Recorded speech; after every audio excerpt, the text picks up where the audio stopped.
Salam dostlar, mən Paşayeva Aytekin. Bugün sizlərə Namazov çalışmalar kitabından situasiya məsələlərinə aid mütləq xəta mövzusunun suallarının izahını verəcəyəm. Səhifə 214. Bundan əvvəlki səhifələrin izahı verilmişdir. Kanalımızda var, hal-hazırda yüklənmişdir. Faydalanmaq istəyən buyurub faydalana bilər. Dostlar, izahı keçməmişdən əvvəl sizdən kiçik bir xahişim var. Yenə kanalımızı bəyənib abunə olun ki, daha çox adamlara, daha çox insanlara ulaşsın və daha çox faydalansınlar. Xəbəri olmayanlar xəbəri olsun. Belə, mənə də faydanız toxunmuş olar ki, yəni sayımız çox olar. Bu qədər. Başlayaq izahımıza. Deməli, mütləq xəta. İlk öncə mövzumuz mütləq xətadır. Mütləq xətanın nə olduğunu mən ilk öncə deyim. Mütləq xəta nəyə deyilir? Dəqiq qiymətdən təqribi qiyməti çıxırıq. Modulca qiymətinə mütləq xəta deyirik. Yəni, tapınması qaydası bu şəkildə olur. İndi baxırıq çalışma 1-ə. Çalışma 1. Çalışma 1-də nə deyir? 23,37 ədədlərini onda birlərə qədər yuvarlaqlaşdırın və hər bir təqribi qiymətin mütləq xətasını tapın. İlk öncə onda birlərə qədər yuvarlaqlaşdırın deyirsə, mən onda birləri tapıram. Onda bir, burada 3-dür. Altdan xətt çəkirəm və 3-dən sonra gələn ədədə baxıram ki, 5-dən böyükdür. O zaman bunun yuvarlaqlaşdırıram onda birlərə qədər 23,4. Çünki bu 7 5-dən böyük olduğuna görə bu 3-ün üzərinə bir ədəd gəlirik. Bir vahid artırıq. 23,4. Təqribi qiymət oldu 23,4. İndi bunun mütləq xətasını tapsaq, mütləq xətanın mıxı kimi yazıram. Yəni, biləsiz də bunun baş hərfləridir. Mütləq xəta. Mütləq xətanı necə tapıram indi? Dəqiq qiymət nə idi? 23,37 idi. 23,37-dən nəyi çıxacaq? Təqribi qiyməti 23,4. Bu şəkildə alırıq. Cavabı tapaq. Cavabımız olur 0,3. Burada mənfi alınır, amma biz modulca götürürük, müsbət 0,3. Mütləq xətası oldu 0,3. İndi baxaq növbəti ədədə 87 tam mində 192. Onda birlərə qədər yuvarlaqlaşdıranda, onda birlər vergüldən sonra gələn ədəddir, onda birlər. Onda birlərə baxıram, 1. Birdən sonra gələn ədəd, yəni onda birlərdə duran 1-dir. Birdən sonraki ədədə baxıram 9. 9 5-dən böyük olduğuna görə bu birin üzərinə 1 gəlirəm. Bir vahid artırıram. Bu bizə verir 87,2. İndi bunun mütləq xətasını tapaq.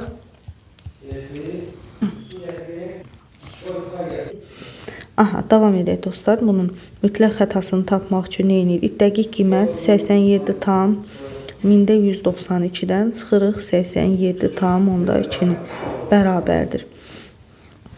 Çıxaq, görək cavab nə alır.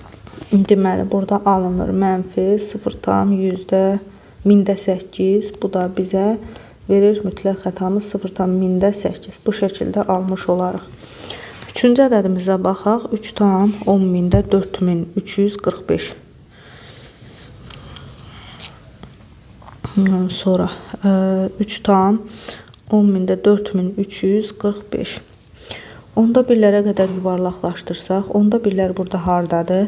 Vergüldən sonra gələn ədəd onda bir 4-dür. 4-dən sonra gələn ədəd, onda birdən sonra gələn ədəd 3, yəni 4-dən sonra gələn ədəd 3-dür. 3.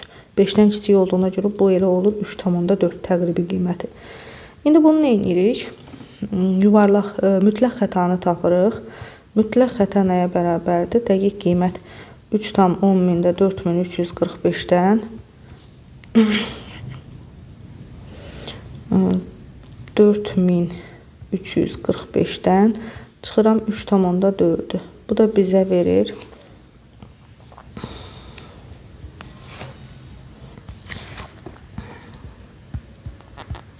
10,345. Bu şəkildə almış olduq. İndi keçək çalışma 2-yə.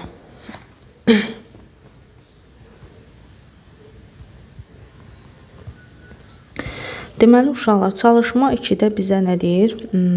Deməli, 8 tam ədədlərini deyir, yüzdə birlərə qədər yuvarlaqlaşdırın və hər bir təqribi qiyməti mütləq xətasını tapın.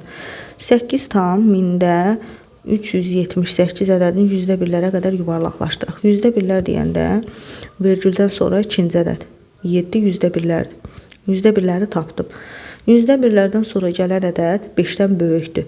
Yəni onda həmin bu 7-nin üzərinə bir vahid əlavə edirik. Olur 8 tam %38. Təqribi qiymət oldu belə.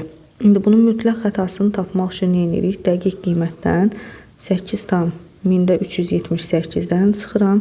8 tam 38-i. Yəni təqribi qiyməti. Bərabərdir. Cavaba baxaq görək nə olur. Cavabımız olur mənfi 0,1000-2. O da bərabərdir. Müsbət 0,1000-2. Mütləq xətanı aldıq belə. İndi 9,1000-812. Yüzdə birlərə qədər yuvarlaqlaşdıraq. Yüzdə birlər burada virgüldən sonra gələn ikinci ədəddir. 1-dir. 1-dən sonrakına baxırıq. 5-dən balacadır. Onda nə edirik? 9,81 olduğu kimi götürürük. Deməli, yuvarlaqlaşdırdıq. Yüzdə birlərə qədər oldu bu şəkildə. İndi mütləq xətasını tapıram. Bərabərdir. 9,812-dən 9 tam dəqiq qiymət budur. Təqribi qiymət budur. Çıxıram.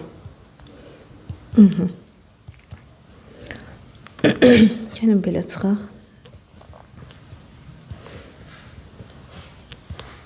2, 0, 0, 0. Bu da bərabərdir. Mənfi 0,1000-2. Bu da bərabərdir. Müsbət 0,1000-2. Davam edək.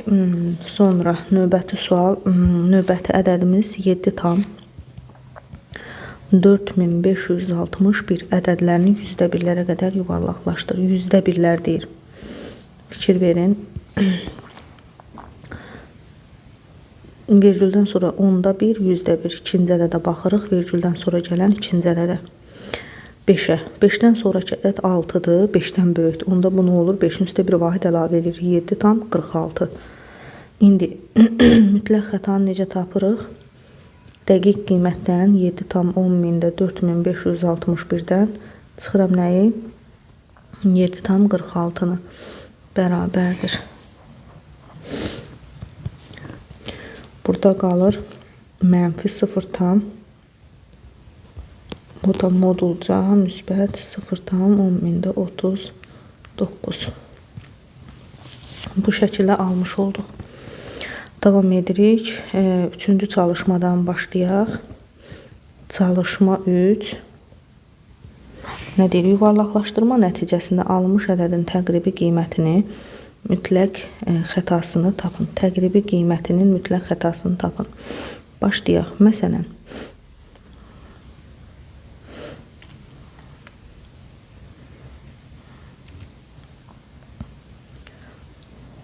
üç tam 83 ədədini təkliklərə qədər yuvarlaqlaşdırın. 3,83 ədədini təkliklərə qədər yuvarlaqlaşdırın. 3-dən sonra gələn ədəd təklikdir. Vergüldən sola baxırıq indi. 3-dən sonrakına baxırıq. 8-dir, 5-dən böyükdür. Onda bunu nə edirik? Yuvarlaqlaşdıranda 4 götürürük. Bir vahid artıq. İndi mütləq xətasını necə tapırıq? Dəqiq ədədimiz 3,83-dür. Təqribi qiyməti çıxırıq 4. Bu da nə verir bizə? 0,17. Müsbət bu şəkildə. Bu birincisi idi. İkincisi, 235 ədədini onluqlara qədər yuvarlaqlaşdır. Təklik onluq. Onluq 3-dür. 3-dən sonra gələn ədəd 5-dir. 5 olanda dedik ki, bunun üzərinə bir vahid gəlir. 236. Bu şəkildə olur. İndi mütləq xətanı tapmaq üçün nə edirəm? 235 dəqiq qiymətdən təqribi qiyməti çıxıram. Bu da nə olur? 1 olmuş olur. Bir dəqiqə mən nə elədik? Onluqlara qədər deyir. 236 yox, üzürlü sayın. Bu olur 240 olur. Axı onluqlara qədər yuvarlaqlaşdırın deyir. Baxın, təklik onluq. Onluq 3-dür. 3-dən sonra 5 gəlir. Bu 5 və 5-dən yuxarı ədədlər olanda onluğun üzərinə bir vahid gəlirəm. Qalanlarını sıfırla əvəz edirəm. Oldu 240. İndi mütləq xətanı tapmaq üçün dəqiq qiymətdən 235-dən təqribi qiymət çıxıram 240. O da bərabərdir 5. Niyə müsbət yazıram? Çünki modulda olduğuna görə. İndi üçüncüsünə baxaq. 1 tam 1000-473 ədədini onda birlərə qədər yuvarlaqlaşdırın. Onda birlər deyirsə, vergüldən sağdakı ədədə baxıram. Sağdakı ədədimiz 4-dür. 4-dən sonra 7 gəlir. 7 5-dən böyük olduğuna görə bu olur. 1,5 4-ün üzərinə bir vahid artırıram. Bu şəkildə indi mütləq xətanı tapaq, bərabərdir. 1 tam 473 çıxılsın 1,5 bərabərdir. Hesablayaq. Bu da bizə verəcək mənfi yox, müsbət 0,27. İndi dördüncüsünə baxaq dostlar. 0,228 ədədini yüzdə birlərə qədər yuvarlaqlaşdırın deyəndə nə edirəm? Təklik yox, onda 1, yüzdə 1 vergüldən sonra sağda ikinci ədəd yüzdə 1 deyilirsə, ikinci ədədə baxıram və 8, ondan sonra gələn ədəd 8-dir, 5-dən böyükdür. O zaman bu nə olur? 0,23. İndi mütləq xətasını tapaq. Bərabər 0,228-dən çıxıram 0,2 Bu da bərabərdir. 0,2 mütləq xətasını tapdıq ki 0,2. Bu şəkildə almış olduq dostlar. Davam edək çalışma 4-dən.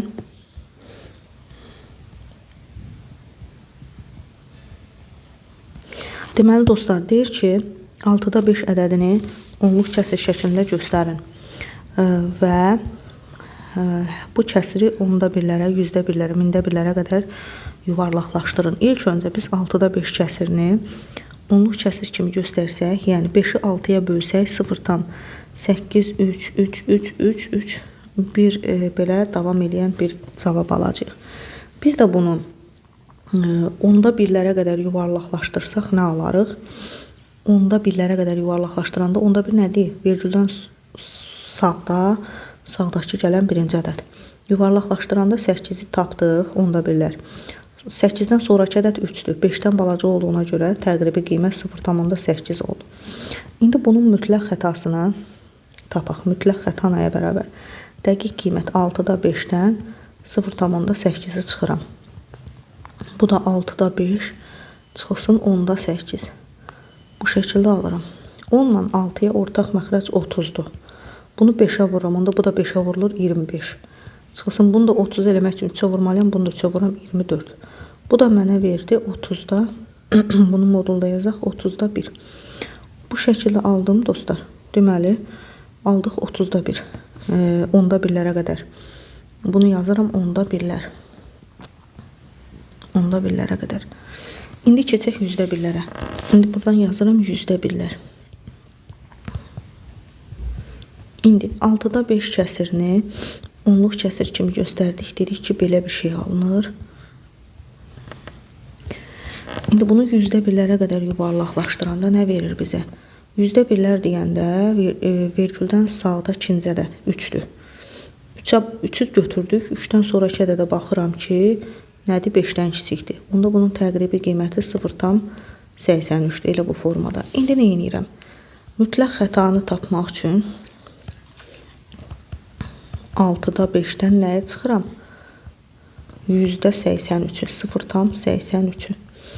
Bu da bərabərdir 6-da 5 çıxılsın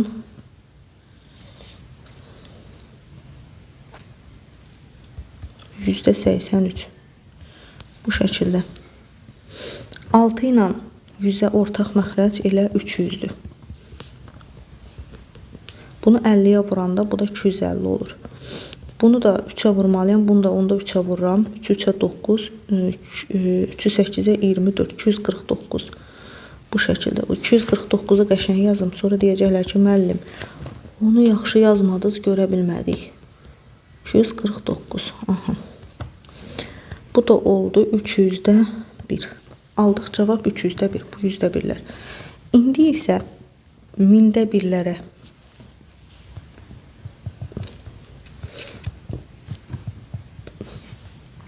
İndi mində birlərə qədər. Baxaq. Yenə 6-da 5 ədədi onluq kəsirlə göstərəndə 0,83, 3, 3, 3. belə bu şəkildə davam edir. İndi bunu da mində birlərə qədər yuvarlaqlaşdıranda vergüldən sağda 3-cü ədədi götürürəm. Onda 1, 100-1, mində 1. O həmin mində 1-dəki ədəddən sonraki ədədə baxıram 5-dən kiçikdir. Onda bu nə verir bizə? Yuvarlaqlaşdıranda 0,833. İndi bunun da mütləq xətasını tapanda nə edirəm? Dəqiq qiymət 6-da 5-dir. Çıxıram təqribi qiyməti. Yəni 1000-də 833. Bunlara da ortaq qiymət 3000-dir. 3000-dirsə elə 500-ə vurulur. Bu olur 2500. Çıxılsın. Bunu da 3-ə vuracağım. 3-3-ə 9. 9, 3, 249. Bu da bizə nə verir? Cavab 3000-də 1. Mütləq xətasını da aldıq. 3000-də 1.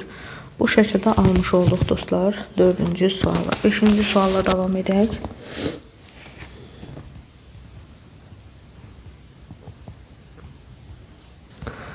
Deməli dostlar, çalışma 5-də nədir? 14-də 3 kəsirini onluq kəsiri ilə, yəni 0,214 ilə əvəz etdilər. Yəni yuvarlaqlaşdırdılar. Tutaq ki 214 oldu.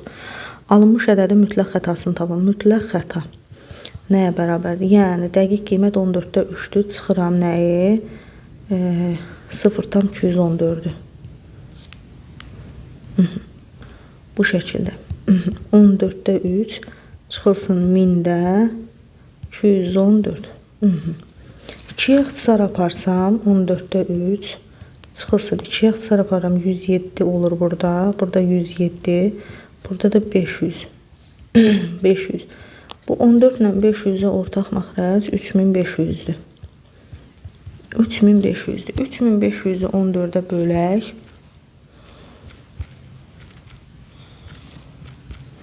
250 şu. 250-ni də 3-ə vuranda 750.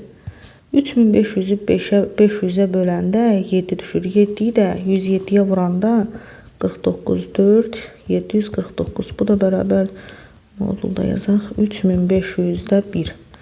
Baxın, bu şəkildə almış olduq. Çalışma 6 ilə davam edək.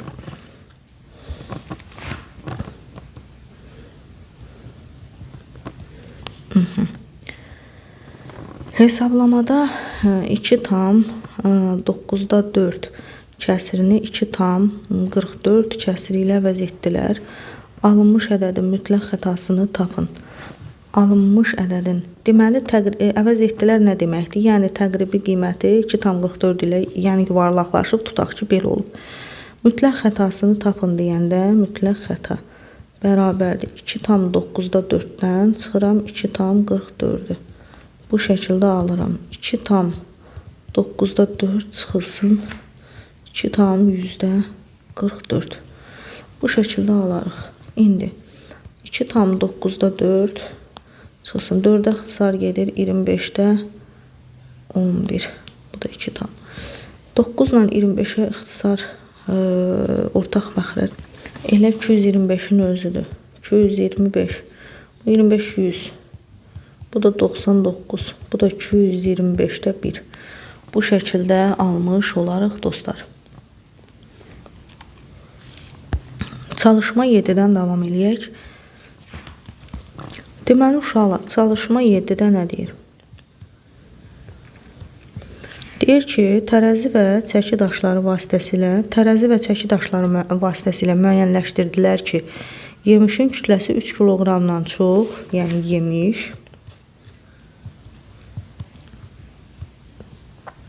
4 kiloqramdan kiçikdir. Yəni 3 kiloqramdan çox, 4-dən kiçikdir. Kütlənin təqribi qiyməti olaraq 3 kiloqram və 4 kiloqramın ədəd ortası orta qiymətini götürürlər. Ədəd orta nə deməkdir? Ədədləri toplayıb sayına bölürük. Bu olur 7, 3,5. İndi baxın. Orta qiymətin bu təqribi qiymət hansı dəqiqliklə seçilmişdir? 3,5-dən çıxıram 3-ü bərabər 0,5. 4-dən də çıxıram 3,5-i yenə 0,5. Hansı dəqiqliklə götürüblər?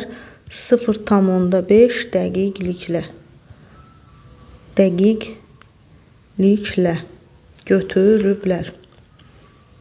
hansı dəqiqliklə seçilmişdir? Yəni 0,5 dəqiqliklə seçilmişdir. Bu şəkildə almış olarıq dostlar. Deməli dostlar, 7-ni bitirdik. Baxaq çalışma 8-ə. Çalışma 8-də deyir ki, 0,26 və 0,27 ədədlərindən hər biri 0,1 dəqiqliklə 15/4 ədədinin təqribi qiymətidir. 15/4 ədədinin təqribi qiymətidir. Deməli 0,26 və 0,27 ədədlərinin hər biri 0,1 dəqiqliklə 15/4 ədədinin təqribi qiymətidir. Yəni belə çıxır ki, 15/4 ədədi bunun dəqiq qiymətidir. Dəqiq qiymətdən 15/4-dən çıxıram nəyi? 0,26-nı. Belə yazaq. Bu olur 15/4. Çıx %26. Bu şəkildə yazaq. 15 ilə 100-ə ortaq məxrəc 300-dür. Bunu 300-ə gətirmək üçün biz vurmalıyıq 20-yə. O zaman bu 80. Bunu da 3-ə vurmalıyıq 18, 78. Bu oldu 300-də 2, 1/150. İkincisi isə 15/4-dən çıxaq 0,27-ni. Bu bizə 15/4 çıx %27. Bu da ortaq məxrəc 15 ilə 100-ə ortaq məxrəc yenə 300-dür. Buradan 20-yə vurarıq 80, bu da 81. Modulda bu da olar 300-də 1. Bu şəkildə aldıq. İndi bu ədədlərdən hansı 15/4 ədədinin 0,5 dəqiqliklə təqribi qiymətidir? İndi baxın. İlk öncə onu da deyim ki, 15/4 ədədi təqribən, yəni 4-ü 15-ə bölsək bizə nə verir? Təqribən yox, böləndə 0,2666. Həqiqətən də baxın, biz bunu yuvarlaqlaşdırsaq 0,1 dəqiqliklə ya 0,26 da ala bilərik, 0,26, yəni 0,27 də ala bilərik yuvarlaqlaşdırsaq. Məsələn, neçəyə qədər yuvarlaqlaşdırsaq? %1-lərə qədər yuvarlaqlaşdırsaq, məsələn, %1-lər deyirəm ha, baxın, %1-lər 0,27 olacaq. 0,27 dəqiq qiymət 15/4-dür. Təqribi qiymət budur. Bundan bunu çıxsaq biz baxın çıxırıq elə 15/4-dən 0,127-dən çıxırıq 300-də 1 aldıq. Bu şəkildə aldıq. İndi deyir bu ədədlərdən hansı 15/4 ədədinin mində 5-ə qədər dəqiqliklə təqribi qiymətidir. İndi baxın 15/4-dən hansı ədəddir ki, çıxıram x bərabərdir 1000-də 5 olsun. Yəni xəta. Bu şəkildə alıram. İndi baxın 15/4 x-i tapmaq üçün nə edirəm? 15/4-dən çıxıram 1000-də 5. 1000 ilə 5 1, burada da 200. 200-də 1. Bu da bizə verir 600 ortaq məxrəcdir. Bunu 40-a vurmalıyam. Onda 40-ı da 4-ə vuram. 160 çıx 3. Bu da 600-də 157. İndi baxın. Mən 157-ni böləndə 600-ə bizə belə bir, belə deyək də 600-də 157. Böləndə belə bir şey verir. Bu da deyir, dəqiqliklə bu ədədlərdən hansı təqribi qiymətidir? Ya 26-nın ya da 27-nin hansının təqribi qiymətidir? 0,26-nın təqribi qiymətidir. Bu şəkildə aldım. Fərqli formada alan varsa yazsın, bildirsin. 9-cu çalışma ilə davam edək. Üçbucağın daxili bucaqlarının cəmi 180 dərəcə olduğu məlumdur. Transporter vasitəsilə ölçüb üçbucağın bucaqlarının cəmini 178 aldılar. Mütləq xətanı tapın. Mütləq xətanı deməli 180-dən 178-i çıxarıq. Mütləq xəta. Bu da bərabər 2 dərəcə. Mütləq xətamız 2 dərəcə olmuş olar. Bu qədər dostlar. Kanalımızı bəyənib abunə olmağı unutmayın ki, daha çox faydalanasınız. Sağ olun, gecəniz xeyrə qalsın.